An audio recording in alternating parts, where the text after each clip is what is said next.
काँग्रेसने भाजपविरोधात आक्रमक पवित्रा घेत दादर येथील भाजप कार्यालयावर धडक देण्याचा प्रयत्न केला। मुसळधार पावसातही काँग्रेस कार्यकर्त्यांनी आणि वरिष्ठ नेत्यांनी जोरदार घोषणाबाजी करत परिसर दुमदुमून टाकला। मात्र पोलिसांनी हा मोर्चा वाटेतच अडवल्याने आंदोलनाला हिंसक वळण न मिळता नेत्यांनी रस्त्यावरच ठिय्या मांडला। सीजेपीच्या समर्थनार्थ काँग्रेसने या आंदोलनाची हाक दिली होती। मुंबईत दादर परिसरात एकत्र येत काँग्रेस कार्यकर्त्यांनी भाजप कार्यालयाकडे कूच केली। भर पावसात सुरू असलेल्या या आंदोलनादरम्यान सरकार आणि भाजपविरोधात जोरदार घोषणाबाजी करण्यात आली। मोर्चा भाजप कार्यालयाजवळ पोहोचण्यापूर्वीच पोलिसांनी मोठा बंदोबस्त तैनात केला होता आणि काँग्रेस नेत्यांना पुढे जाण्यापासून रोखले। यानंतर संतप्त झालेल्या नेत्यांनी आणि कार्यकर्त्यांनी रस्त्यावरच ठिय्या आंदोलन सुरू केले।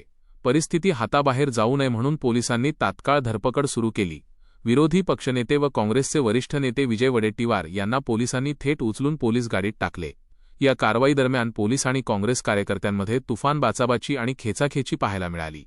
विजय वडेट्टीवार यांच्यासह काँग्रेसच्या प्रमुख नेत्यांना आणि कार्यकर्त्यांना पोलिसांनी ताब्यात घेऊन थेट कुलाबा पोलीस ठाण्यात नेले आहे।